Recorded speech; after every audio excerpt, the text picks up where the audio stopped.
So hello dear student, ये हमारा gravitation का 3 शॉर्ट्स की सीरीज है। ठीक है ना, इसमें हम ग्रेविटेशन को डिस्कस करेंगे क्योंकि ग्रेविटेशन में क्या होता है, इतने ज्यादा पुराने चैप्टर्स का इन्वॉल्वमेंट नहीं होता है। जैसे है एनर्जीज वगैरह का भी इन्वॉल्वमेंट है, बट वो हम अगर एक क्विक रिवीजन कर लेंगे तो कंप्लीट हो जाएगा। इसलिए हम ग्रेविटेशन से अपना टॉपिक स्टार्ट कर रहे हैं। ठीक है ना, तो आपको ये 3 पार्ट में वीडियो मिलेगी। फर्स्ट, सेकंड एंड थर्ड आपको इसको पूरा देखना है। फिर इसमें जो मैं आपको रिसोर्सेज बताऊंगा, जो बुक्स बताऊंगा, ये जो न्यूमेरिकल्स यहाँ से करने को बताऊंगा, या मैं अपनी खुद की पीडीएफ डीपीपी दूंगा, वो आपको डाउनलोड करके उसे सॉल्व करना है। फिर ये आपका चैप्टर अच्छा हो जाएगा। ठीक है ना।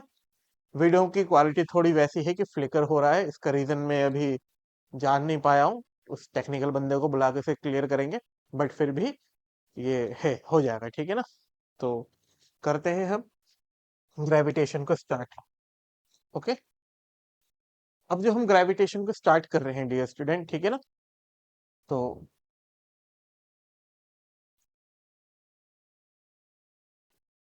ग्रेविटेशन, स्टाइलस को फेंक देते हैं, स्टाइलस से राइटिंग और बिगड़ जाती है। ग्रेविटेशन, तो ग्रेविटेशन, ग्रेविटी क्या है? ग्रेविटी एक फोर्स है, ग्रेविटेशनल फोर्स। ठीक है नहीं, ये फंडामेंटल फोर्सेस में एक है। इसके बारे में हमने बहुत स्टडी कर रखे है, हमें पढ़ाया जाता है, बट ये लीस्ट अंडरस्टैंड है कि ग्रेविटी लगती क्यों है। इसका रीजन अभी तक हमें पता नहीं लगा है। फिर अगर हम और डिटेल में जाएंगे तो हम स्टैंडर्ड मॉडल में जाएंगे, जहाँ पे हमें फर्मियोन्स, ठीक है नहीं, वगैरह के बारे में पढ़ना पड़ेगा, हिग बोसॉन।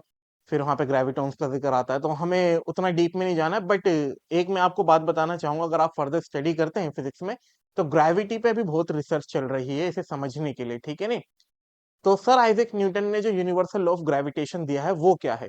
सर आइजैक न्यूटन कहते हैं कि अगर दो बॉडीज के पास मास है, तो वो अपनी मास की वजह से एक दूसरे पर एक अट्रैक्टिव फोर्स लगाएंगे, जिसे हम कहेंगे फोर्स ऑफ अट्रैक्शन। और वही क्या होगा, हमारा ग्रेविटेशनल फोर्स उन दोनों के बीच में।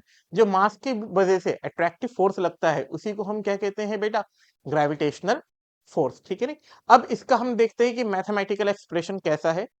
तो अगर आपके पास, फर्ज करें यहाँ पे एक मास है F1, और यहाँ पे एक मास है बेटा M2, और इन दोनों के बीच की दूरी कितनी है? R। ओके, तो होगा क्या, सेकेंड पार्टिकल फर्स्ट पार्टिकल को ट्रैक करेगा, और मैं इसे कहूंगा F1 2, और फर्स्ट पार्टिकल सेकेंड वाले पार्टिकल को ट्रैक करेगा, इसे मैं क्या कहूंगा डियर स्टूडेंट्स? F2 1। F12 का मतलब क्या है? F12 का मतलब है force on one due to two, and F21 का मतलब क्या है? Force on two due to one. इन दोनों का मैग्नीट्यूड सेम होगा, मतलब अगर ये 2 न्यूटन का है तो ये भी कितने का होगा? 2 न्यूटन का। ये 3 न्यूटन का है तो ये भी कितने का होगा? 3 न्यूटन का। बट इनकी डायरेक्शन अपोजिट होगी। एज अ वेक्टर अगर हम देखें फोर्स को, तो इनकी डायरेक्शन क्या होगी? अपोजिट। ये कहाँ लग रहा है? राइट में। ये कहाँ लग रहा है? लेफ्ट में। और दोनों मासिस को जो लाइन जोड़ती है, उसी लाइन के अलोंग लगेगा, ये आड़ा तिरछा नहीं लगेगा। तो आपको मैं उम्मीद करता हूं ये क्लियर हो गया हो। ठीक है नहीं, अब इसका मैग्नीट्यूड कैसे लिखते हैं, वो हमें न्यूटन सर ने दे रखा है। इस, इन दोनों का मैग्नीट्यूड सेम होगा, जिसे मैं किससे डिनोट कर रहा हूं डियर स्टूडेंट? एफ से। वो हम कैसे लिखते हैं? F equals to capital G, एक यूनिवर्सल ग्रेविटेशनल कांस्टेंट आपको पता है, कैवेंडिश के एक्सपेरिमेंट से इसकी वैल्यू फाइंड करी गई थी। वो वन शॉट के अलावा जब हम डिटेल वीडियोस डिस्कस करेंगे तो उसमें हम इसे जरूर डिस्कस करेंगे। ठीक है नहीं, बट अभी हमें ये अलाउड नहीं कि हम इस पे जाए। Mass of first body, mass of second body multiplication में divided by the square of the distance between them.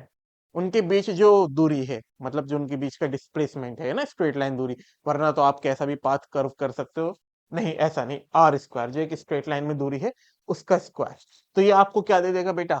Magnitude. ठीक है नहीं, तो कई बार क्या होता है पता, आपको सबसे ज्यादा जरूरी क्या आना चाहिए, कौन से सब्जेक्ट सबसे ज्यादा जरूरी है किसी भी फील्ड में एक्सेल करने के लिए?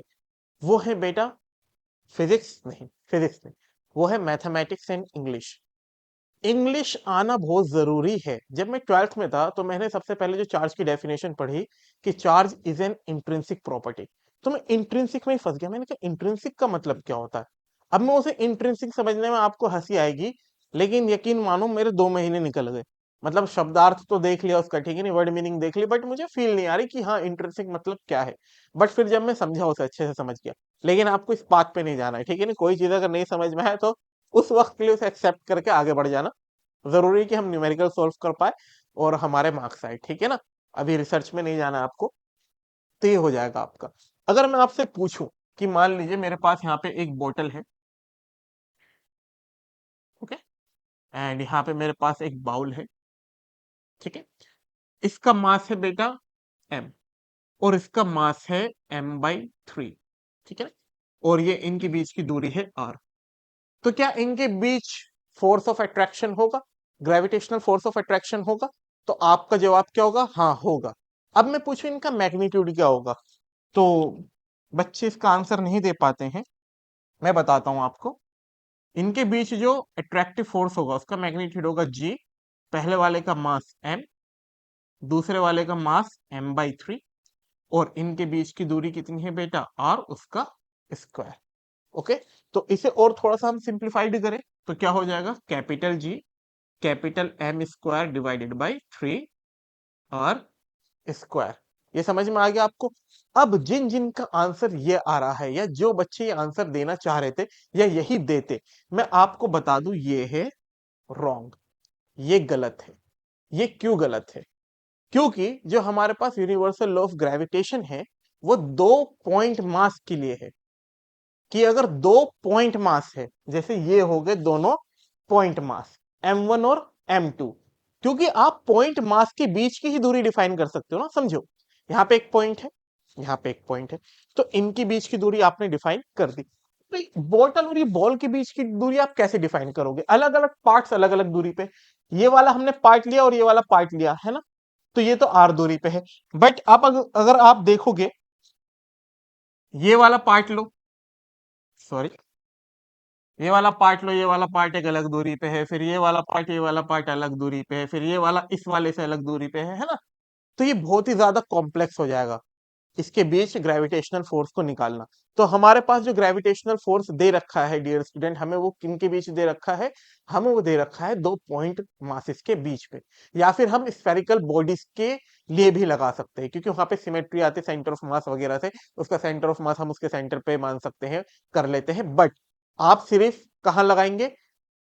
पॉइंट मासेस के बीच और स्फेरिकल बॉडीज के बीच। ऐसी बॉडीज के बीच आप यूनिवर्सल लॉ ऑफ ग्रेविटेशन से जब ये मैग्नीट्यूड निकालना चाहेंगे तो आपका आंसर गलत आएगा। इसके लिए हमें इंटीग्रल्स का यूज करना होगा, ज्योमेट्री देखनी पड़ेगी, और सारी चीजें हैं, बट अभी हमें उनकी तरफ जाना नहीं है। तो आपको ये समझ में आ गया कि एफ किसके इक्वल होगा? जी m1 m2/r²। ये हो गया इसका मैग्नीट्यूड, और डायरेक्शन क्या होगी? टूवर्ड्स ईच अदर, ठीक है नहीं। दो पार्टिकल्स जो होंगे वो एक दूसरे को अपनी तरफ खींच रहे होंगे। अच्छा, जो 12th में है या जो ड्रॉपर होंगे वो रिलेट कर रहे होंगे, आपको जब इलेक्ट्रोस्टैटिक्स पढ़ाया जाता है तो उसमें हम चार्ज को रेस्ट पे मानते हैं, फोर्स लग रहा होता है बट उसे किस में मानते हैं? रेस्ट में। ऐसे ही ग्रेविटेशन में इन दोनों पर फोर्स तो लग रहा होगा, बट हम सारी एनालिसिस जो करेंगे इन्हें अभी रेस्ट पर रखकर करेंगे, ठीक है ना। वरना तो फोर्स लग रहा होगा तो इनके बीच की दूरी भी कम होगी, ठीक है नहीं, तो हमें फिर एक इंस्टेंटेनियस फोर्स का यहाँ पे ये पर्टिकुलर इंस्टेंट पे दूरी बतानी होगी, ठीक है ना। तो अभी हमें इन्हें मोशन में नहीं देखना, हम मानेंगे रेस्ट पे है, ठीक है नहीं। वरना तो फोर्स लग रहे होंगे तो उनकी पोजीशन वगैरह चेंज हो जाएगी, तो हमें उस तरफ भी नहीं जाना है, ठीक है ना। तो हम इसके कुछ क्वेश्चंस करते हैं। पहले हम एनसीईआरटी का ही एग्जांपल है उसे डिस्कस करते हैं।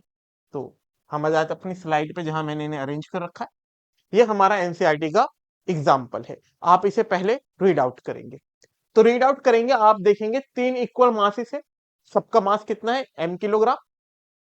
मासिस अलग अलग नहीं है, सेम है। अब वो 2 किलो भी हो सकते, 3 किलो भी हो सकते, जो भी है, लेकिन सबका मासिस क्या है? m kilogram. उसके बाद ये कहां पे फिक्स है? एक ट्रायंगुलर अरेंजमेंट है, उसके वर्टाइसिस पे फिक्स है। मतलब तीन वर्टेक्स है उसकी, तीनों पे एक एक मास को रखा गया है। इक्विलेटरल ट्रायंगल, और ट्रायंगल भी कोई ऐसा वैसा नहीं है, कोई स्केलन ट्रायंगल नहीं है, कोई आइसोसेलिस नहीं है, राइट एंगल ट्रायंगल नहीं है। कैसा है? Equilateral triangle. क्यों? क्योंकि इक्विलेटरल ट्रायंगल में कुछ चीजें हमें पता होती है, जैसे कि सारी साइड्स इक्वल होंगी, ठीक है नहीं, और उनके बीच का एंगल्स भी इक्वल होगा जो 60 डिग्री होगा। अगर हम वहां से बीच से एक लाइन लेके जाए जो परपेंडिकुलर हो, ठीक है नहीं, तो वो 30 30 में डिवाइड करेगी। इन ज्योमेट्रिकल प्रॉपर्टीज से हमें हेल्प मिलती है अपने क्वेश्चन को सॉल्व करने के लिए। उम्मीद करता हूँ आपको ये समझ में आ गया होगा। फिर हमारा क्वेश्चन क्या है? What is the force acting on a mass 2m placed at the centroid G of the triangle. Centroid क्या होता है? जिन लोगों ने कोऑर्डिनेट ज्योमेट्री पढ़ रखी होगी उन्हें सेंट्रोइड की डेफिनेशन पता होगी, बट जिन्हें नहीं पता वो आम भाषा में समझेंगे कि सर्कल के, सॉरी ट्राइंगल के जो सेंटर पे एक पॉइंट है वो उसका सेंट्रोइड है। ये मैथमेटिकली बिल्कुल इक्वल नहीं, क्योंकि कई सारे सेंटर होते हैं ना, हम सरकम सेंटर भी देखते हैं, ऑर्थो सेंटर भी देखते हैं, बट अभी के लिए मैं बताता हूँ सेंट्रोइड आप ऐसे समझे जो बिल्कुल उस ट्राइंगल के सेंटर का एक पॉइंट है वो सेंट्रोइड है। तो हमें फोर्स बताना उस पे, तो पहला पार्ट पहले कर लेते हैं, दूसरे पार्ट पे दोबारा आ जाएंगे। ठीक है डियर स्टूडेंट, तो चलिए बनाते हैं हम, यहीं डिस्कस कर लेते हैं। ये है हमारा पहला मास m, फिर ये है हमारा दूसरा मास m, फिर ये है हमारा तीसरा मास m। ठीक है, एक ट्रायंगुलर अरेंजमेंट में है। फिर हमारे पास फोर्स 2m पे देखना है जो इसके सेंट्रोइड पे, सेंट्रोइड को हम c से नहीं g से दिखाते, तो ये 2m। ठीक है, अच्छा क्या ये दूरी और ये दूरी बराबर होगी? नहीं, बट इस वर्टेक्स से ये जो दूरी होगी वही इस वर्टेक्स से दूरी होगी, वही इस वर्टेक्स से दूरी होगी, और सेंट्रोइड को हम जी से दिखाते हैं। अब ये है ए, बी और सी। क्वेश्चन में दे रखा है ए जी, बी जी और सी जी बराबर है 1 मीटर के। अगर ये नहीं दे रखा होता फिर भी हमें पता होना चाहिए कि सेंट्रोइड से वर्टेक्स की दूरी सेम होती है। याद रखना ये और ये दूरी सेम नहीं होती है, कोऑर्डिनेट ज्योमेट्री हम बाद में देखेंगे उसे, बट ये और ये सारी दूरी सेम है, और वो हमें गिवन डाटा कितना है, वो कितना है 1 मीटर। ओके, तो आपको पता होगा और मैंने अभी बताया भी कि ये पूरा एंगल 60 डिग्री है, तो ये 30 होगा। डियर स्टूडेंट ये भी कितना होगा 30 डिग्री, तो ये बचा हुआ एंगल आपके पास कितना आ जाएगा 120 डिग्री, है ना। तो ऐसे यहाँ का भी एंगल कितना होगा 120, यहाँ का भी एंगल कितना होगा 120। अब इस पे फोर्स लग रहे होंगे, उन फोर्स को डिनोट करता हूं मैं। इस पे जो फोर्स लग रहा होगा वो ऊपर की तरफ लग रहा होगा, let me call it at F A, force by particle position at A. यहां जो फोर्स लग रहा होगा डियर स्टूडेंट उसे मैं कहता हूं एफ सी, और यहां जो फोर्स लग रहा होगा डियर स्टूडेंट उसे मैं क्या कहता हूं एफ बी। अगर ऐसा न्यूमेरिकल आपके पास एमसीक्यू में आ जाए तो आपको पता होगा कि फोर्स किस पे डिपेंड करता है, मासेस के प्रोडक्ट और अपॉन में आर स्क्वायर, तो हर जगह आर सेम है। यहाँ पे m1m है, m2 2m है, यहाँ के लिए भी m1m है, m2 2m है, यहाँ के लिए भी m1m है और m2 2m है। तो हर जगह जो मास का प्रोडक्ट होने वाला है वो 2m स्क्वायर होने वाला है, और जो दूरी है वो r क्या है 1। तो इन सबका मैग्नीट्यूड सेम आएगा। तो जैसे कि वेक्टर से अगर हमारे पास vectors of equal magnitude place होते हैं इक्वल एंगल पे, तो उनका रिजल्टेंट क्या आता है 0। तो यहाँ पे भी रिजल्टेंट क्या आएगा डियर स्टूडेंट 0। अगर एमसीक्यू में आ जाए तो आप अपनी इस नॉलेज का इस्तेमाल करके बिना पूरा सोल्व किए से कर सकते हैं, बट सब्जेक्टिव में आ जाए तो ऐसे स्टेटमेंट लिख के बात नहीं चलेगी, आपको इसे सोल्व करना होगा। तो पहला तरीका क्या है, आप इन दोनों को सोल्व करिए, ठीक है नहीं।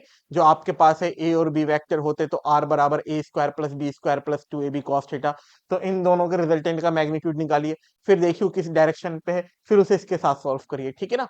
ये थोड़ा टाइम कंज्यूमिंग है। बाकी हमने एक चीज पढ़ रखी है projection of vector, resolution of vector, जिसमें हम वेक्टर्स के कंपोनेंट लेते हैं, तो उससे हमारे लिए चीजों को डील करना क्या हो जाता है आसान। बट सबसे पहले हमें एक चीज डिफाइन करनी पड़ेगी, वो है हमारा कोऑर्डिनेट सेट, ठीक है नहीं। कोऑर्डिनेट एक्सिस को हम डिफाइन कर देंगे, किस तरफ हम ले रहे हैं एक्स, किस तरफ ले रहे हैं वाई, तब हम वेक्टर्स के फॉर्म में इसे रिजोल्व कर लेंगे। ओके, तो डियर स्टूडेंट मैं क्या करता हूं, मैं ना इस तरफ ले लेता हूं एक्स और ऊपर की तरफ ले लेता हूं वाई, ठीक है ना।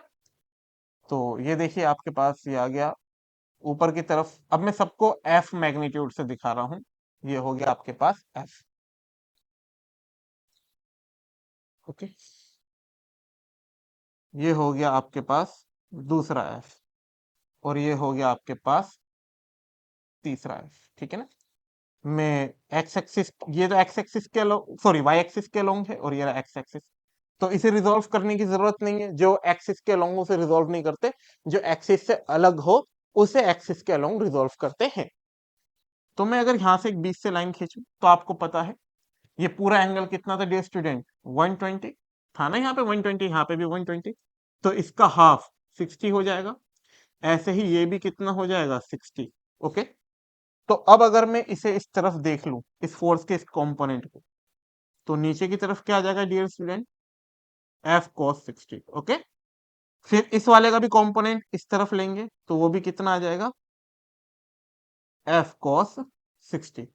अब इस तरफ ले लूं इस वाले का कंपोनेंट, एक एंगल की तरफ एक एंगल से दूर, एंगल की तरफ जाते हैं तो कॉस में लेते हैं और एंगल से दूर जाते तो साइन में। दूर क्या, ये नहीं कि बहुत दूर पहुंच जाना, परपेंडिकुलर जाना उससे, ठीक है ना।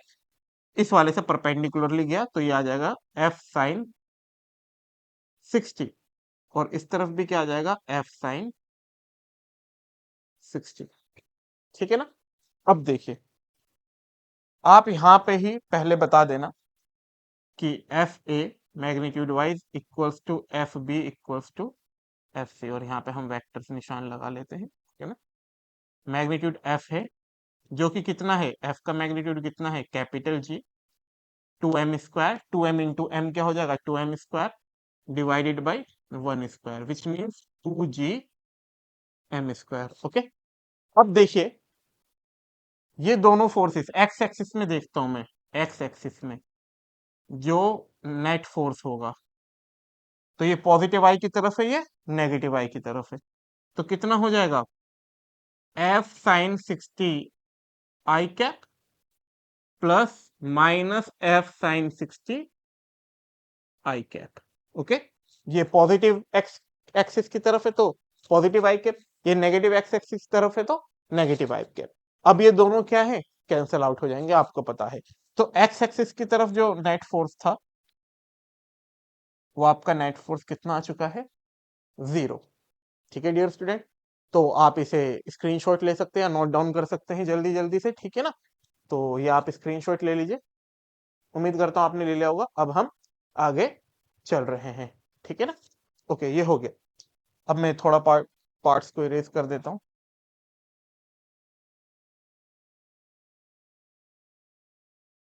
फर्दर आगे बढ़ने के लिए।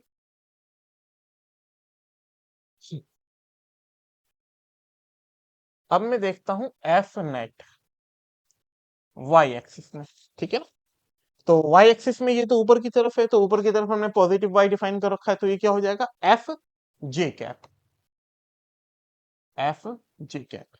और ये नीचे की तरफ है दोनों, तो ये क्या हो जाएगा, माइनस एफ कॉस 60 जे कैप, फिर minus F cos 60 J cap. Sorry for my bad hand writing, मेरी हैंड राइटिंग बहुत बेकार है, मुझे भी पता है।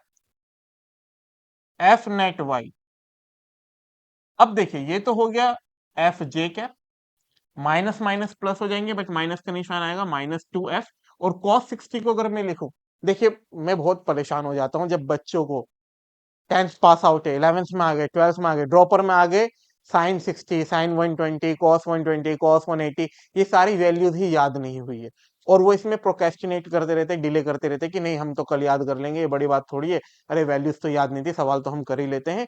और ये उनके लिए एक बहुत नुकसानदायक चीज बन जाती है, तो आप उनमें से ना रहे, आप प्लीज सारी वैल्यूज को याद कर लीजिए। ओके, तो cos 60 की जगह रख दूंगा मैं 1/2, और क्या लगा दूंगा जे कैप, ये 2 से 2 कट गया, तो आ गया dear student F J cap minus F J cap which is again 0। So F net in Y axis, ये भी कितना आ गया हमारा, 0। तो ओवरऑल जो एफ नेट था एक्स और वाई दोनों का, F X plus F Y, यही कितना आ गया, 0।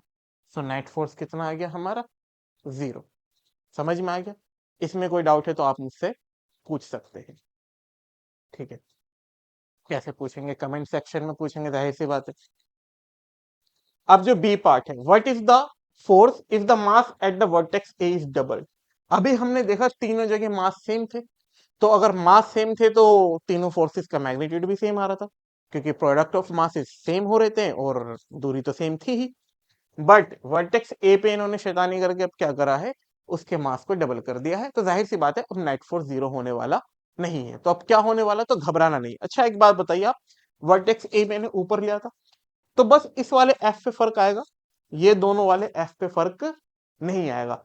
तो देखिए जैसे कि हमारे पास टाइम की कमी है, हम जल्दी करना चाहते हैं, तो मैं यहीं से आपको समझाने की कोशिश करता हूं, ठीक है ना। देखिए आपको पता है जो हमने वर्टेक्स बनाए थे, तो अब जब आप दोबारा लिखेंगे तो आप लिखेंगे एफ बी, तो एफ सी के बराबर होगा, और उन दोनों का मैग्नीट्यूड एफ है, जो कि कितना आया है 2g m²। बट ये एफ ए अब एफ नहीं रहेगा। ओके, अब एफ एफ ए का मैग्नीट्यूड निकालेंगे। एफ ए का मैग्नीट्यूड कितना होगा जी, ऊपर, मतलब ऐसा हो गया ना, देखिए कैसे हो गया, यहाँ पे बना देता हूं मैं। मतलब इधर 2m आ चुका है, इधर m है, इधर m है, और बीच में दोबारा से 2m है। तो ये दोनों वाले फोर्सेस तो वैसे ही रहे, इनके कंपोनेंट में भी फर्क नहीं पड़ेगा, और एक्स एक्सिस में जब आप सॉल्व करेंगे तो ये दोनों कंपोनेंट दोबारा से कैंसिल आउट हो जाएंगे, क्योंकि एफ बी एफ सी के बराबर है, जिसे मैंने एफ मान रखा। बट अब एफ ए बदल जाएगा, तो एफ ए क्या हो जाएगा, अब पहला मास कितना है डियर स्टूडेंट 2m, ऐसे ही दूसरा मास भी आपका कितना है 2m, और उनके बीच की दूरी है 1²। तो 2 2 जा 4, ये आ जाएगा डियर स्टूडेंट आपके पास एफ ए कितना आ जाएगा, एफ ए आ जाएगा, डायरेक्ट मल्टीप्लाई कर देते हैं ना, 4g m², 4g m²। तो अब जो नेट फोर्स है वाई एक्सिस के अलोंग जो है उस पर फर्क पड़ेगा, एक्स एक्सिस वाले में अब भी कोई चेंज नहीं आया है। तो नेट फोर्स जो है वाई एक्सिस के अलोंग, उसे मैं लिखता हूं एफ नेट वाई, वेक्टर निशान बना देता हूं। ऊपर की तरफ मैंने क्या लिया है एफ ए, जो कि ये हो जाएगा डियर स्टूडेंट 4g m² और माइनस जो नीचे था हमारा, वही कितना आ गया था, एफ आ रहा था ना हमारा 2g m²। तो ये एफ कॉस थीटा और एफ कॉस थीटा क्या बन रहे थे, 2f कॉस थीटा, मतलब यहाँ पे थीटा कितना है 60, सो 2f कॉस 60, फिर कॉस 60 क्या हो गया था हाफ, तो उससे कट गया था। चलिए मैं लिख ही देता हूँ क्या बोल रहा हूँ, 2g m² cos 60 j minus 2g m² cos 60 j।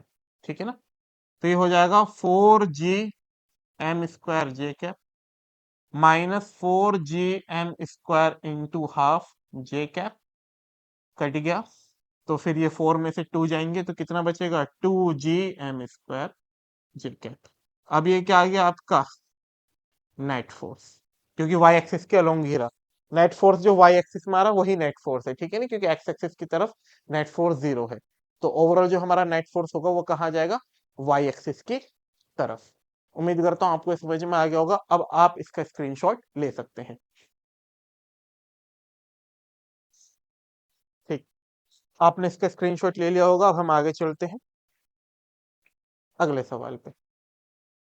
ये भी हमारे पास एक बहुत अच्छा सवाल है। मैंने आपको क्या कहा था, आप जो फोर्स देखेंगे वो किन के बीच देखेंगे, आप देखेंगे पॉइंट मासिस के बीच या फिर स्फेरिकल बॉडीज के बीच, और जो डिस्टेंस लेनी होगी आपको स्फेरिकल बॉडीज में, वो स्फेयर्स के सेंटर्स के बीच की डिस्टेंस कंसीडर करनी होगी। ठीक है ना, तो क्वेश्चन पढ़ लीजिए।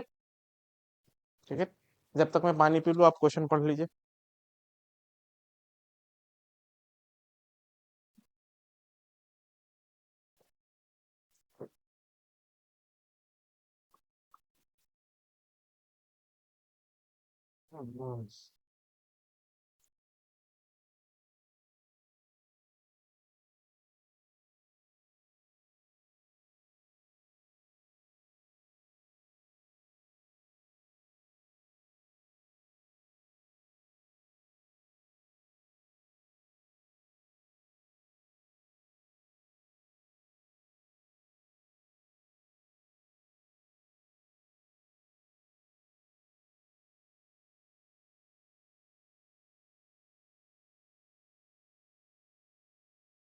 आज स्क्रीन बहुत फ्लिकर हो रही है, उम्मीद करते नेक्स्ट वीडियो में आपको ये दिक्कत का सामना ना करना पड़े।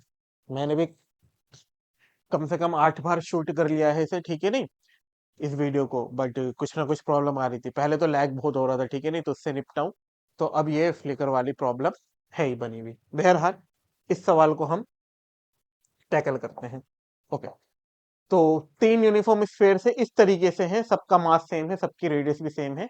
इस तरीके से है कि एक स्फेयर हमेशा दो स्फेयर को टच कर रहा है, ठीक है ना। हमें बताना है मैग्नीट्यूड ऑफ ग्रेविटेशनल फोर्स किसी भी स्फीयर पे दो की वजह से। तो देखिए, अगर आप ऐसा अरेंजमेंट बनाते तो आप कह रहे ये वाला स्फीयर इन दोनों को टच कर रहा है, अच्छी बात है, बट ये वाला स्फीयर इन दोनों को टच नहीं कर रहा, मतलब ये वाली अरेंजमेंट हमारी नहीं है, इसे हमें क्या करना पड़ेगा, डिस्कार्ड करना पड़ेगा, इस वाली अरेंजमेंट को हमें डिस्कार्ड करना पड़ेगा। तो थोड़ी सी अक्ल सलीम का इस्तेमाल करेंगे। अक्ल सलीम मतलब अच्छी अकल का इस्तेमाल करेंगे, तो हमारे पास जो फिगर बन के आएगा वो इस तरीके से आएगा, ठीक है ना। वो थोड़ा सा डिजाइन बिगड़ गया, बट ये अब इन दोनों को टच कर रहा है, ये वाला भी इन दोनों को टच कर रहा है, ये वाला भी इन दोनों को टच कर रहा है, ठीक है ना। तो मैं इस फिगर को ही कंटिन्यू करूं, तो देखिए, यहाँ पे इसका पॉइंट लेंगे, यहाँ पे इसका पॉइंट लेंगे, यहाँ पे इसका पॉइंट लेंगे, हम मानेंगे सारे मासेस यहाँ कंसेंट्रेटेड है, ठीक है ना। सबके मास एम एम और एम है, ठीक है डियर स्टूडेंट।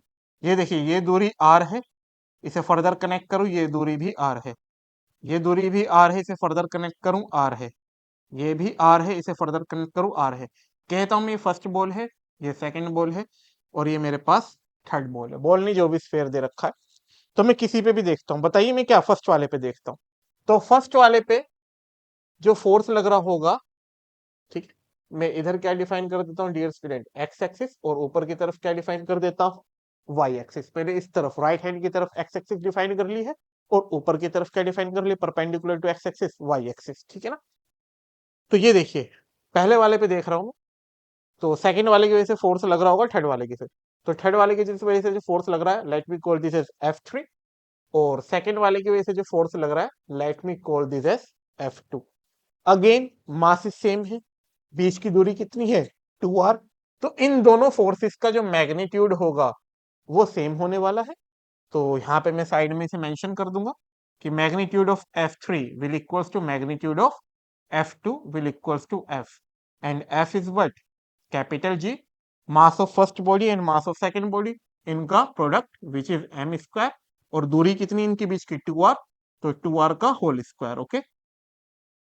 इसे फर्दर सॉल्व करेंगे तो F इक्वल्स टू क्या आ जाएगा, GM square by 4r square, ठीक है ना। अगेन, ये कैसा ट्राइंगल दिख रहा है आपको, पिछले वाले सवाल की तरह, ये सारी साइड्स बराबर है, तो दोबारा से कैसा ट्राइंगल बन गया, ये बन गया हमारे पास इक्विलेटरल ट्राइंगल, और इक्विलेटरल ट्राइंगल की हमें ज्योमेट्रिकल प्रॉपर्टीज अच्छे तरीके से पता है, ठीक है ना। तो आपको पता है, यहाँ पे जो बीच वाला एंगल होगा वो 60 होगा, तो यहां से अगर मैं बीच में से एक लाइन ड्रॉप करूं, जो मेरी वाई एक्सिस है, और ये क्या है, एक्स एक्सिस, तो ये एंगल 30 आएगा, और ये वाला एंगल भी 30 डिग्री ही आएगा। दोनों एंगल आपके पास क्या आ चुके हैं, 30 एंड 30। तो अब मैं इस तरफ लेके आऊं, तो कितना आ जाएगा डियर स्टूडेंट, एफ, इसका मैग्नीट्यूड एफ कॉस 30। मैं फिर इसे, इस वाले को भी इस तरफ ले आऊं एंगल की तरफ, तो ये भी कितना आ जाएगा, एफ कॉस 30, और मैं इन्हें एंगल से दूर ले जाऊं तो कितना आ जाएगा, एफ साइन 30। मैं इस वाले फोर्स को भी एंगल से दूर ले जाऊं तो कितना आ जाएगा, एफ साइन 30। देखिए, अब मैं वो लिख नहीं रहा हूं, क्योंकि हमारे पास टाइम की कमी है, तो मैं इसे डायरेक्ट कैंसिल आउट कर रहा हूं, बाकी आप प्रॉपर उसे आई कैप में लिख के कैंसिल आउट कर देंगे एग्जामिनेशन में, ठीक है ना। तो ये मैंने कैंसिल आउट कर दिए। अब ये दोनों नीचे की तरफ सेम डायरेक्शन में तो ऐड हो जाएंगे, तो ये आ जाएगा एफ नेट वाई, जो कि नेगेटिव एक्स एक्सिस में, तो negative 2f cos 30 j cap, okay. So negative 2f का magnitude G M square by 4r square, cos 30 की वैल्यू √3/2 j कैप। अब इसे काट एंड पीटी आप मचा देंगे, और इसे आप प्रॉपरली सॉल्व कर लेंगे, ये जो आपके पास आ चुका है, ठीक है ना। आज फ्रेम भी थोड़ा इधर उधर हो गया है, ठीक है ना, कोई बात नहीं, बट आपको समझ में आना चाहिए, उम्मीद करता हूँ आपको ये समझ में आ गया होगा। तो अब हम अपने अगले नेक्स्ट क्वेश्चन पे चल सकते हैं, एक बार देख लीजिए इसे, ओके। ये भी अच्छा सवाल है, वेक्टर फॉर्म में, सेम चीजें फॉलो हो रही है, ठीक है नहीं। इससे क्या होगा, आपके दिमाग में ना चीजें बैठ जाएगी कि अब मुझे ऐसे अप्रोच करना है कि जब लॉ ऑफ ग्रेविटेशन पे सवाल आएंगे, जब फोर्सेस के बारे में देखना होगा, तो मुझे किस तरीके से अप्रोच करना है। इसलिए आपसे इतने सारे क्वेश्चंस हम डिस्कस कर रहे हैं, अलग अलग टाइप के, अलग अलग फॉर्मेट के, ठीक है ना। तो इस सवाल को पढ़ लीजिए। उम्मीद करता हूं आपने पढ़ लिया होगा। नहीं पढ़ा तो फिर मैं पढ़ा देता हूँ, ठीक है ना। थ्री आइडेंटिकल पॉइंट मासेस है। मासेस कैसे हैं, पॉइंट और आइडेंटिकल है, मतलब एम एम एम, ठीक है।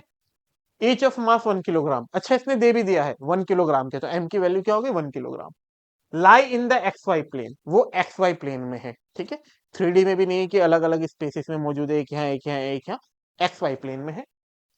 इनके कोऑर्डिनेट्स दे रखे 0,0, 0,0.2 मीटर, 0,2 मीटर एंड 0।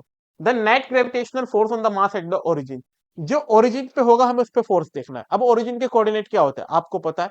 अच्छा, कुछ लोग बोलते हैं ओरिजिन और आइजिन, ठीक है नहीं, तो प्रोनाउंसिएशन में कुछ नहीं रखा, ठीक है नहीं। हम इंग्लिश का एग्जाम नहीं लिख रहे हैं, हम फिजिक्स का एग्जाम लिख रहे हैं, ठीक है ना। इतनी इंग्लिश आनी चाहिए कि हम क्वेश्चन पढ़ के समझ जाए। प्रोनाउंसिएशन देखिए उसकी अच्छी होती है जिसकी वो नेटिव लैंग्वेज हो, ठीक है नहीं। आप और मैं अगर कोई नया वर्ड पढ़ते हैं तो हम बुक से पढ़ते हैं, और जो हमें प्रैक्टिस होती है, पिछले हमारा जो एक्सपीरियंस होते हैं उसके हिसाब से हम उसका प्रोनाउंसिएशन करते हैं। बट जो नेटिव स्पीकर्स होते हैं वो पहले बोलते हैं और बाद में उसे पढ़ते हैं। जो नहीं पढ़ता होगा उसे भी बोलना तो आते होगा ना, खैर हम कहाँ चले गए, हटाओ। तो ओरिजिन के कोऑर्डिनेट्स क्या होते हैं, 0,0, तो हमें वहां देखना है, ठीक है। एक्स और वाई एक्सिस बना ले, यही बना लेता है ना, जगह बचाते हैं। ये रहा मेरा एक्स एक्सिस, ये रहा मेरा वाई एक्सिस। एक ओरिजिन पे है 1 किलोग्राम का मास, ठीक है नहीं, 0,0 पे 1 kg का मास है। फिर एक है x0 y 0.2, मतलब यहाँ पे कहीं मान लेता हूं, जहां पे x0 है, y कितना है, 0.2, 1 किलोग्राम का। फिर एक है हमारा एक्स एक्सिस पे, जिसके एक्स कोऑर्डिनेट क्या है, 0.2, और y का कोऑर्डिनेट 0 है। इससे पता लग गया एक्सिस पे 1 किलोग्राम, 1 किलोग्राम। तो इस वाले पे हमें फोर्स बताना है, तो डियर स्टूडेंट देखिए, इस तरफ फोर्स लगेगा, लेट मी कोड नंबरिंग दे देता हूं मैं, 1, 2 एंड 3। तो इस तरफ जो फोर्स लगेगा मैं उसे कह देता हूँ F3, और ऊपर वाला जिसे खींचेगा उसे मैं क्या कह देता हूँ, F1। अब देखिए ये दोनों फोर्सेस कैसे हैं, परपेंडिकुलर है। तो परपेंडिकुलर फोर्सेस को हमें ऐड करना बहुत आसान है, उसका अगर हमें मैग्नीट्यूड निकालना है, ठीक है नहीं। बाकी हमें लेकिन इसे किस में करना है, वेक्टर फॉर्म में। तो जाहिर सी बात है, जो ऊपर की तरफ फोर्स लग रहा होगा वो आई कैप में होगा, जो राइट की तरफ लग रहा होगा, सॉरी, ऊपर की तरफ जो फोर्स लग रहा होगा जे कैप में होगा, और जो राइट की तरफ लग रहा होगा एक्स एक्सिस के लॉन्ग, वो आई कैप में होगा। तो ये वाला ऑप्शन तो बिल्कुल भी नहीं हो सकता है, क्योंकि इसमें क्या है, आई माइनस जे, एक एक्स एक्सिस में लग रहा है, एक वाई में लग रहा है, बट नेगेटिव वाई में, बट यहाँ पे हमें साफ दिख रहा है वो नेगेटिव वाई में नहीं। तो इस ऑप्शन को तो हमने क्या कर दिया डियर स्टूडेंट, एलिमिनेट। अब ये सारे ऑप्शन में ही आई प्लस जे, आई प्लस जे, आई प्लस जे है, ठीक है नहीं। तो हमें करना क्या पड़ेगा, हमें देखना होगा मैग्नीट्यूड किस में आ रहा है ना। ये वाला पार्ट मैग्नीट्यूड शो कर रहा है, और ये शो कर रहा है आई प्लस जे, क्या शो कर रहा है, उसकी डायरेक्शन। तो मैग्नीट्यूड देखते हैं हम, क्योंकि दोनों का मैग्नीट्यूड सेम होगा, 1 kg 1 kg, और यहाँ की दूरी कितनी है, 0.2। ऐसे ही यहाँ पे भी मास कितना, 1 kg 1 kg, और दूरी कितनी, 0.2। तो प्रोडक्ट ऑफ मासेस और जो दूरी का स्क्वायर वो सेम है, तो फोर्स भी क्या होगा, सेम होगा, है ना। तो मैं इसका मैग्नीट्यूड निकाल लेता हूं। तो F equals to capital G, 1 kilogram, 1 kilogram upon में इनके बीच की दूरी क्या है, 0.2 का होल स्क्वायर, मीटर में दे रखा है, आसानी हो। कैपिटल जी की वैल्यू आपको पता होनी चाहिए, नहीं पता तो पता लग जाएगी, 6.73 into 10 raise to power -11 into, ये तो 1 हो गया। अब 0.2 का स्क्वायर करूंगा तो 2 इंटू 10 की पावर -1 लिख सकता हूँ, इस वाले को 2 इंटू 10 की पावर -1। देखिए अब आप लोगों का अगर ये वीक है, तो ऐसे स्टूडेंट आते हैं 11 12 में भी होते हैं, एक्सपोनेंट्स वीक है, ठीक है नहीं, पावर वगैरह वीक है। तो फिर मैं उन्हें स्ट्रेटजी बताता हूँ कि इसे ऐसे कर लो, ये 7th के एनसीईआरटी को एक बार लगा लो, इन्हें पढ़ लो, ये वाली वीडियो देख लो, इसे कर लो। बट उन्हें फिर पता नहीं एक कैसी शर्म आ जाती, नहीं सर हम तो नहीं करेंगे, हम तो 12th में पहुंच चुके हैं, हमने तो साइंस ले लिए, और साइंस में भी पीसीएम भी ली है, और क्या कहते हैं वो क्या होता है एडिशनल, उसमें सीएस ले रखी है, ये हमारी इज्जत के खिलाफ हो जाएगा, यहाँ नहीं जाएंगे। तो ऐसी चीजें ना करा करो, फिर टीचर की बात मान लिया करो, ठीक है ना। खैर, तो ये हो जाएगा 2 इंटू 10 की पावर -1, तो 2 का स्क्वायर 4 हो गया, और यहाँ क्या आ गया 10 की पावर -2। ओके, तो अब मैं 6.73 को किससे डिवाइड करूंगा, 4 से, तो जाहिर सी बात है ये 1 पॉइंट समथिंग आएगा, ठीक है ना। तो ये वाला ऑप्शन भी मैं एलिमिनेट कर रहा हूँ और ये वाला भी एलिमिनेट कर रहा हूँ, क्योंकि जब 6 को मैं डिवाइड करूंगा 4 से तो 1 पॉइंट समथिंग आएगा। मुझे पूरा सॉल्व करने की भी जरूरत नहीं है, बाकी आप कर सकते हैं, आप फ्री है ना, एक आजाद भारत में रहते हैं, आप बिल्कुल फ्री है, कुछ भी कर सकते हैं, ठीक है ना। तो एफ इक्वल्स टू ये 1 पॉइंट समथिंग आ गया, तो यहाँ पे जो ऑप्शन है जाहिर सी बात है 1.67 आएगा। बट यहाँ पे ऑर्डर अलग है, यहाँ पे ऑर्डर, सॉरी इसे तो हमने डिस्कार्ड कर दिया था, तो बचा ही क्या, ये वाला ऑप्शन बचा। ऑर्डर भी किस में आएगा, 10 की पावर -9 में। तो देख लीजिए ये 11 में से अगर मैं -11 +2 कर दूं तो 9 ही तो आएगा। तो f इक्वल्स टू 1.67 इंटू 10 की पावर -9। तो मेरा कौन सा ऑप्शन सही हो जाएगा, पहला ऑप्शन। उम्मीद करता हूँ ये सवाल आपको समझ में आ गया होगा, नहीं आ रहा तो क्या एक दो बार देखिए, वरना फिर जब वेक्टर्स की प्ले लिस्ट आएगी तो वेक्टर को दोबारा देखिए, ठीक है ना। ओके, उम्मीद करता हूँ आपने स्क्रीनशॉट ले लिया होगा। नेक्स्ट सवाल पे चलते हैं, ये भी अच्छा सवाल है।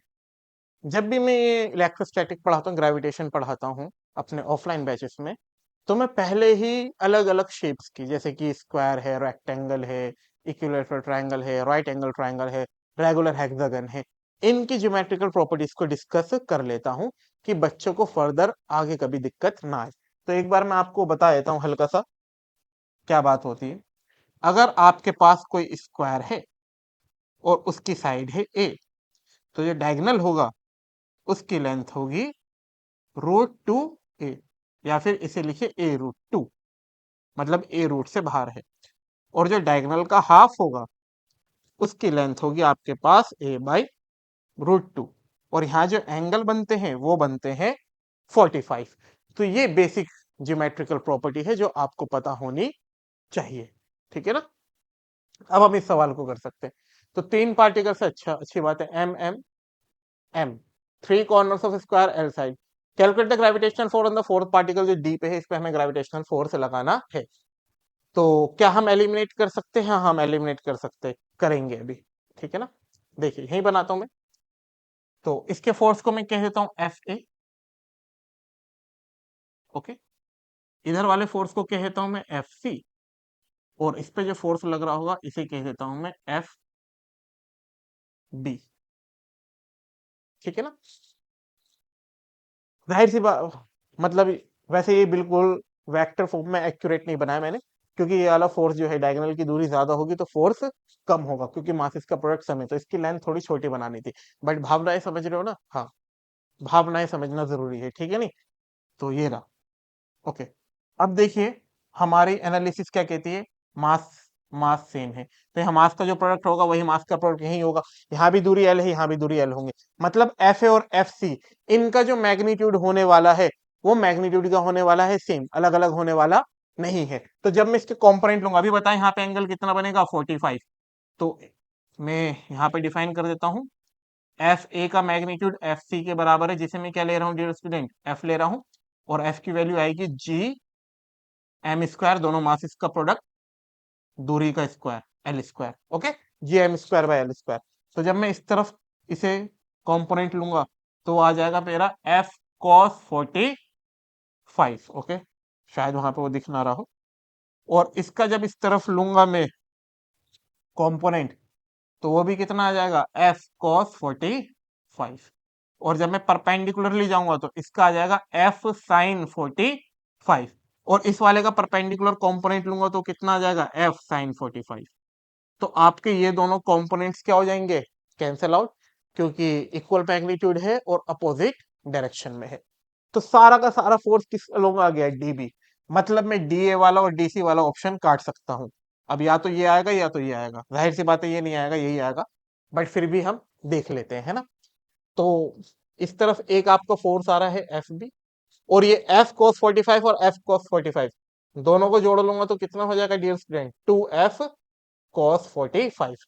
अब इनका अगर मैं मैग्नीट्यूड निकालता हूं, एफ नेट का मैग्नीट्यूड जो कि किस अलोंग है, डीबी के अलोंग है, डायरेक्शन इसने बता दिया डीबी के अलोंग है, आई जे के में नहीं लिखना है, बस अब मुझे क्या निकालना बाकी रह गया है, मैग्नीट्यूड। ओके, तो वो हो जाएगा, दोनों को प्लस कर दूंगा डायरेक्टली। 2f का मैग्नीट्यूड आ गया G M square by L square into cos 45 which is 1/√2 plus F B G, इन दोनों का मास m और m स्क्वायर, दूरी कितनी होगी अब, √2l का होल स्क्वायर। तो एफ नेट बराबर, इसे अगर मैं काटना चाहूं, क्योंकि √2 ऊपर दिख रहा है ना, तो 2 √2 का स्क्वायर होता है तो कट के क्या आ जाएगा, √2।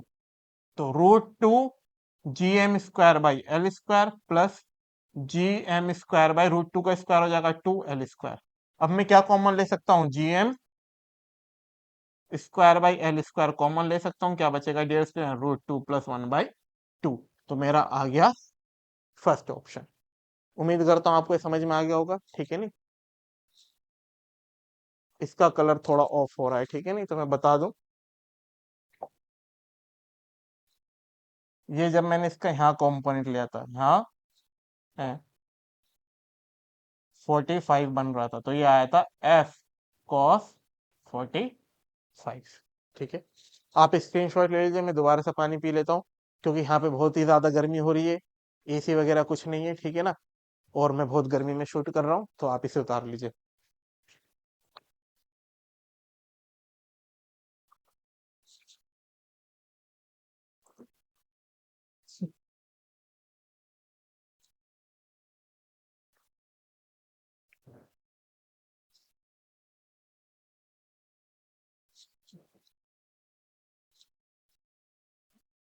ठीक है, वैसे इस पहले पार्ट में, इस 3 शॉट के पहले पार्ट में मुझे शूट तो करना था, क्या कहते हैं, variation of acceleration due to gravity तक, बट जो टेक्निकल प्रॉब्लम्स है, इससे टाइम मेरा बहुत ही ज़्यादा वेस्ट हो चुका है, और अब मुझे अपनी नेक्स्ट ऑफलाइन क्लासेस भी लेनी है, तो इस पहले शॉट को, जो हमारा 3 शॉट में से 1 शॉट आएगा, इसे हम ग्रेविटेशनल फोर्स तक, जो अट्रैक्टिव फोर्स है ग्रेविटेशन का, वहीं तक लिमिट करेंगे। उसके बाद जो एक्सलेरेशन ड्यू टू ग्रेविटी है और फर्दर टॉपिक्स है, उन्हें हम अगले पार्ट्स में डिस्कस करेंगे, ठीक है।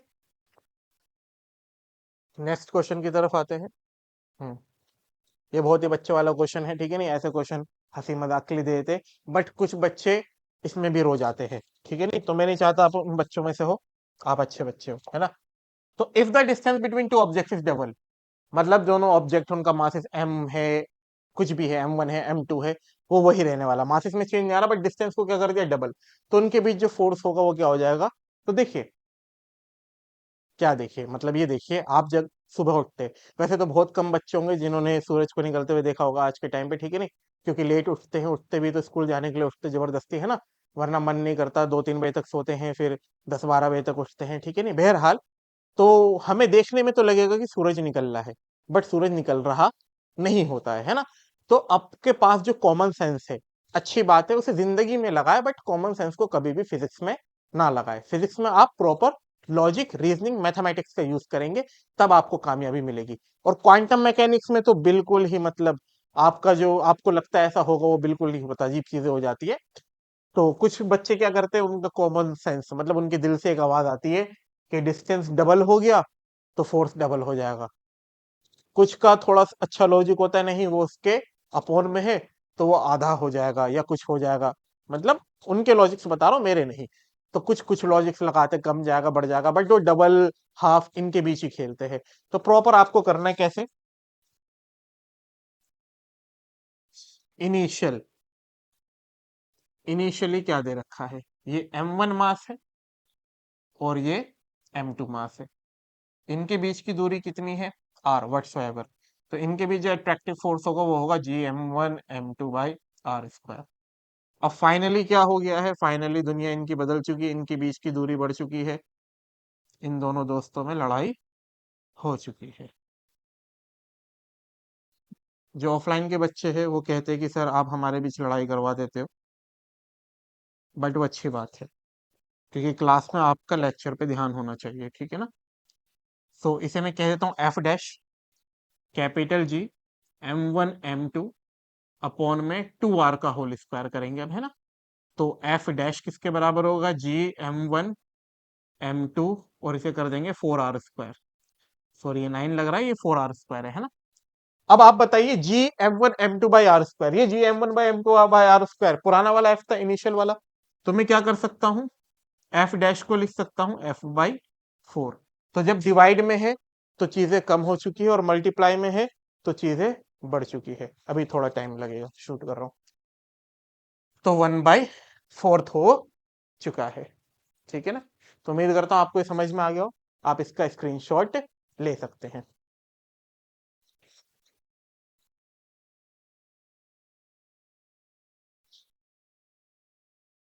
1 2 3 4 5, 5 सवाल अभी हमें और करने हैं इस टॉपिक पे। कोई नहीं, हम जल्दी जल्दी कर लेंगे। क्या बहुत ब्यूटीफुल सवाल है। अच्छा एक बात बताऊं मैं आपको, आपको क्या लगता है ये किस स्टैंडर्ड की बुक में होगा, किस क्लास की बुक का सवाल होगा? तो मैं बुक का नाम तो डिस्क्लोज नहीं कर रहा हूँ अभी, वो बाद में करूंगा, ठीक है नहीं। क्योंकि आप लोग क्या करते हो, अगर कोई टीचर बुक बताया था कि हमारे ये रिसोर्सेज है तो उसे खरीद लेते हो, फिर वो आपके टेबल की जीनत बनकर रह जाती है। मतलब उस पर सजी धजी रहती है वो, फिर वो उस पर धूल मिट्टी जमती जाएगी, है ना, जब वो एंशियंट हो जाएगी, ठीक है ना। जब एक दशक का जमाना बीत जाएगा तब आप उसे खोलेंगे। तो इसलिए नहीं बता रहा हूँ, बट एक 9th क्लास की बुक है, उसका सवाल है, अच्छी बुक है, ठीक है ना। तो देखिए क्या दे रखा है आपको फिगर में, अरेंजमेंट दे रखे चार, 3 पार्टिकल के, ठीक है ना। और हमें एम पे देखना है, फोर्स, ये छोटे वाले एम पे देखना है। तो ये तीनों पार्टिकल्स हर जगह सेम है, मतलब ये एम एम एम एम। अब इसका मुझे नहीं पता इन दोनों का मास क्या होगा, बट जो छोटे डी पे है उसके मास को मैं M1 मान लूंगा, जो बड़े डी की डिस्टेंस पे उसके मास को M2 मान लूंगा, ठीक है ना। और मैं फैक्टर्स का नॉलेज का यूज करूंगा, फिर देखूंगा कहाँ पे रिजल्टेंट ज्यादा आ रहा है, कहाँ पे रिजल्टेंट कम आ रहा है। यही देखना है कि हमें जिस पे फोर्स बताना है वो बताना सबसे ज्यादा कहाँ आएगा, ठीक है ना। तो आप देखिए पहले केस में देखिए, पहले ये समझ में आ रहा है ना। इस वाले को आप क्या ले लेंगे, M1, और इस वाले को क्या ले लेंगे आप, M2।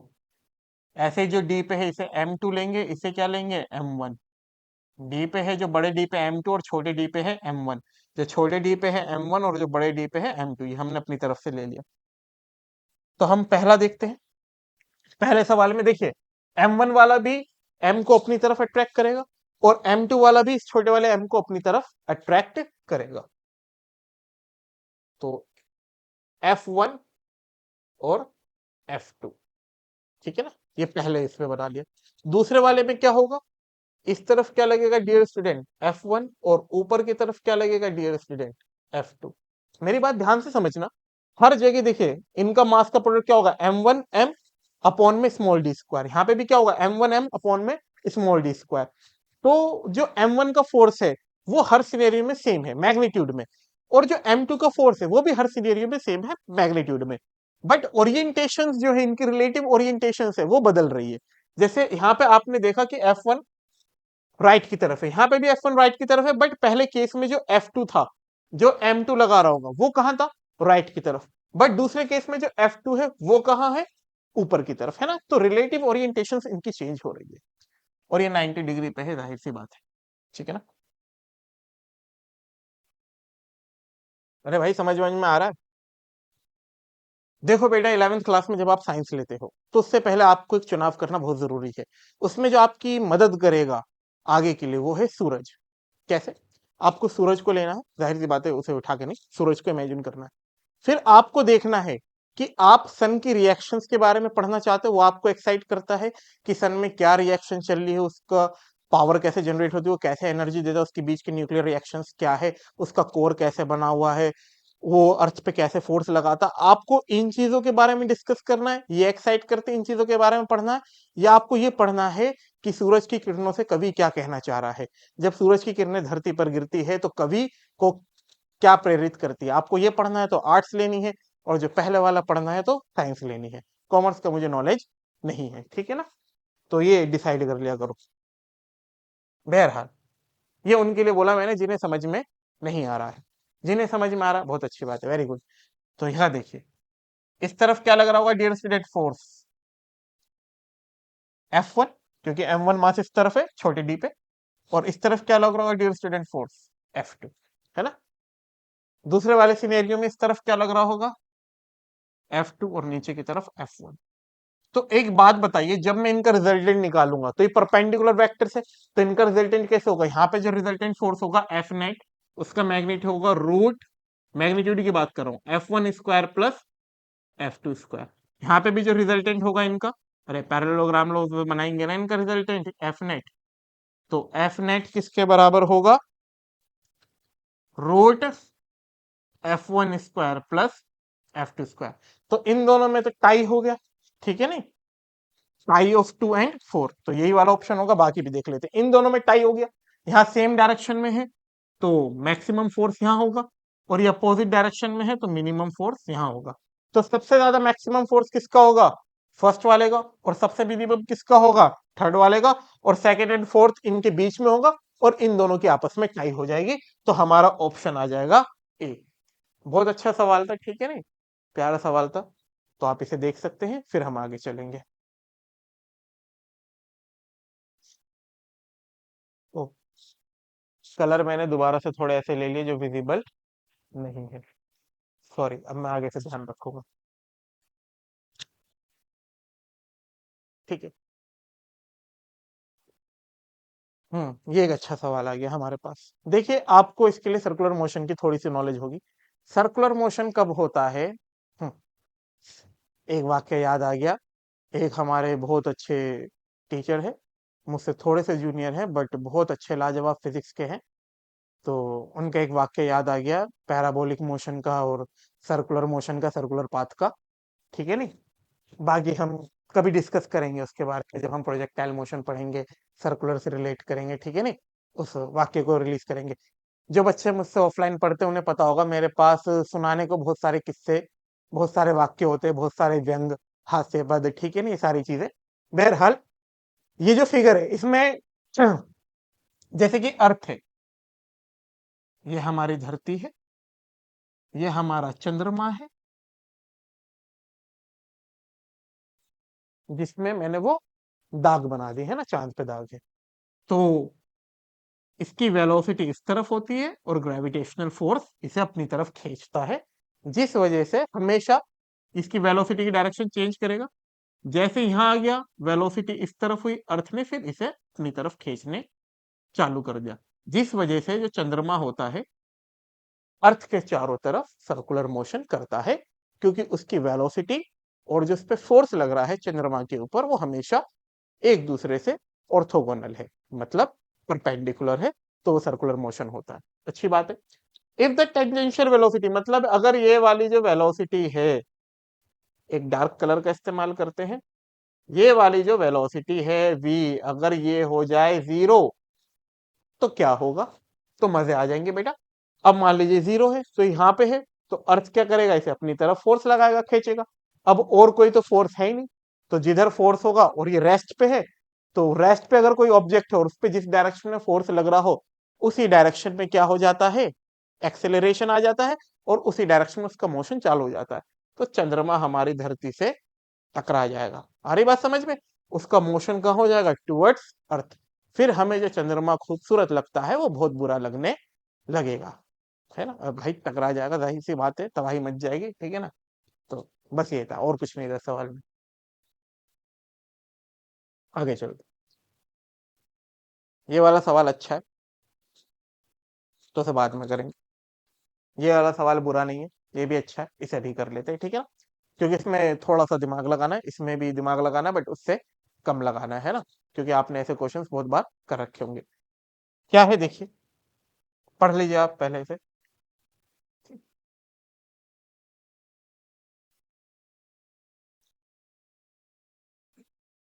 तो उम्मीद करता हूं आपने इसे पढ़ लिया होगा। The distance between the centres of the moon and the earth is D, मतलब ये हमारे पास अर्थ है हमारी, ये रहा अफ्रीका, ये रहा ऑस्ट्रेलिया, ये रहा अमेरिका, उधर कहीं हमारा इंडिया, ये रही अर्थ,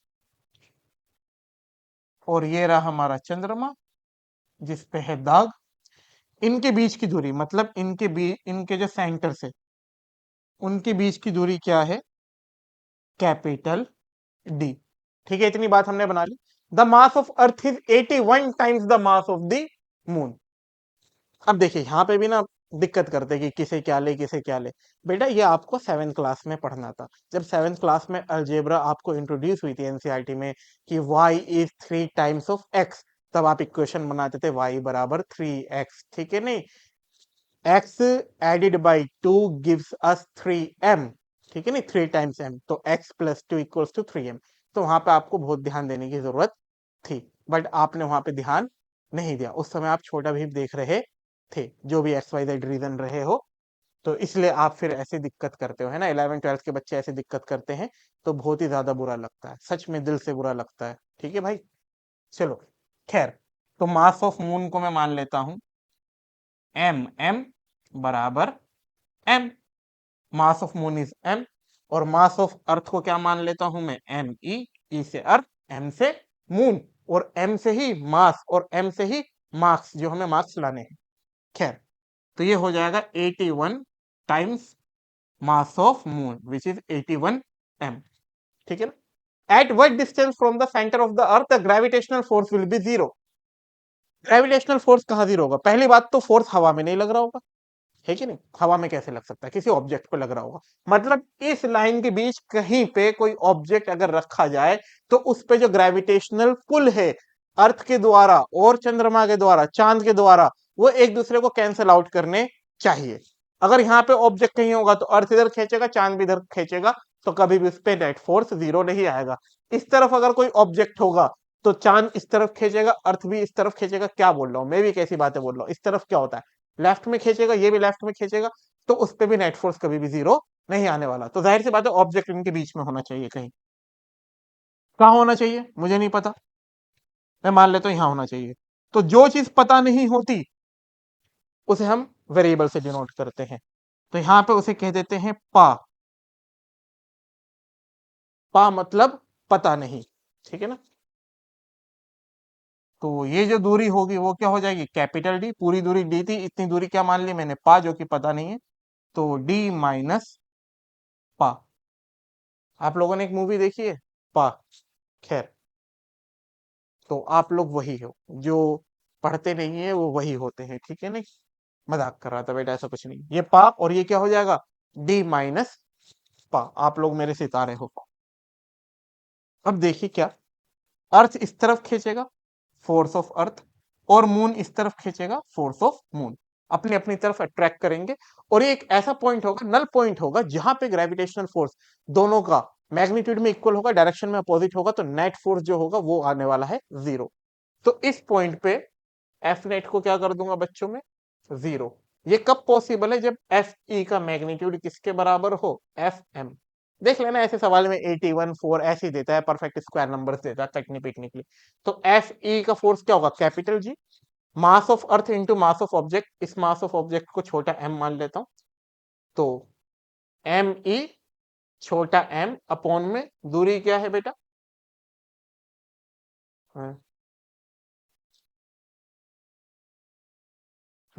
पाई स्क्वायर बराबर G, mass of moon and mass of object divided by D minus पा का होल स्क्वायर, ठीक है ना। कैसे करेंगे, देखिए जी से जी कट जाएगा।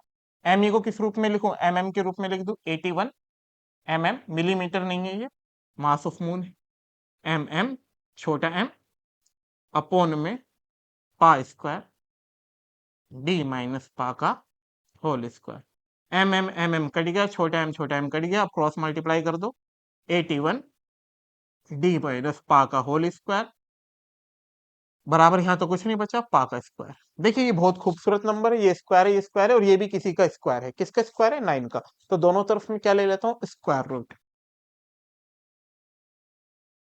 स्क्वायर रूट, ठीक है ना। तो अब ये क्या हो जाएगा डियर स्टूडेंट, 9 डी माइनस पा इक्वल्स टू पा, ओके, ठीक है ना। तो अब मैं क्या करूं, इसका स्क्रीनशॉट ले लो, फिर आगे सॉल्व करता हूं, है ना, वरना राइटिंग मेरी ऐसी बेकार है और फिर दिक्कत हो जाएगी, ठीक है। तो उम्मीद करता हूँ आपने स्क्रीनशॉट ले लिया होगा, ठीक है ना। तो मैं ऊपर वाला पार्ट थोड़ा सा इरेज कर रहा हूँ।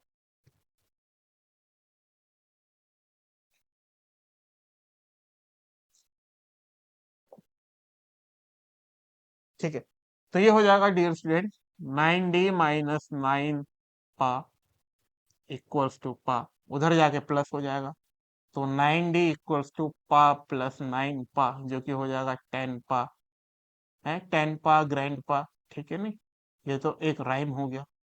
पा इक्वल्स टू 9d/10।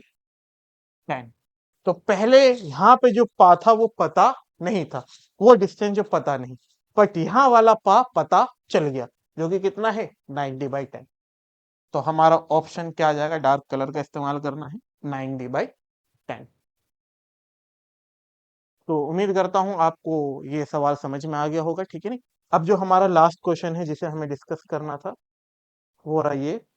अच्छा पहले देख लीजिए, ये एनसीईआरटी का क्वेश्चन है जो कि सेम है, कि एक रॉकेट को फायर किया गया अर्थ से, यहाँ पे आपने अर्थ बना लिया, यहाँ पे आपने सन बना लिया, ठीक है नहीं, और ये हमारा रॉकेट है, ठीक है नहीं। तो कहाँ पे किस डिस्टेंस पे, अर्थ से किस डिस्टेंस पे इस पे फोर्स जीरो हो जाए। तो अभी जो हमने सवाल डिस्कस करा है ये सिमिलर वैसा ही सवाल है, इसमें कोई चीज अलग नहीं है। तो ये एनसीईआरटी का सवाल है, इसे आप जरूर करेंगे। देखिए अब आप कहेंगे हाँ ये तो वैसा ही है, कर लेंगे बाद में, ये ऐसा कर लेंगे। भाई नहीं, मेरी बात सुनो, जब आप वैल्यूज रखोगे तो आपका दिमाग चकरा जाएगा, ठीक है नहीं, आपसे कैलकुलेशंस नहीं होगी एग्जाम टाइम में बिल्कुल। तो इसलिए आप अभी इसे भी कर लेंगे, है ना। आप अपने ऊपर एहसान करेंगे, मेरे ऊपर नहीं करेंगे, ठीक है। बच्चों जो ये वाला क्वेश्चन है इसे आप लोग अच्छे तरीके से देख लीजिए, जिन्होंने रोटेशन पढ़ रखा होगा वो इसमें थोड़ा सा ट्राई भी कर पाएंगे, ठीक है ना। पहले ये जो बड़ा वाला, पहली बात तो चार्जेस हमारे पास दो टाइप के होते हैं, एक पॉजिटिव एक नेगेटिव, बट मास दो टाइप का नहीं होता, बट हम हाइपोथेटिकल मास को मान लेंगे। जैसे ये है, अगर पूरा स्फेयर है तो उसके मास को पॉजिटिव एम लेंगे, बट अगर कैविटी बन गई तो मैथमेटिकल मैनिपुलेशन से उसको हम नेगेटिव मास मान सकते हैं।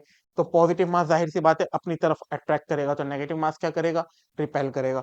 तो ऐसी चीजें लगा के इसे सॉल्व करने की कोशिश करेंगे। बाकी हम जब नेक्स्ट शॉट शूट करेंगे अपना, उसमें सबसे पहले इसे डिस्कस कर लेंगे, फिर हम आगे एक्सेलरेशन ड्यू टू ग्रेविटी पर बढ़ेंगे, और ऐसे अपने हम पूरे 3 शॉट्स में सब चीजों को कवर कर लेंगे अच्छे से। और आप अपनी मेहनत को जारी रखिए, ठीक है ना। Thank you.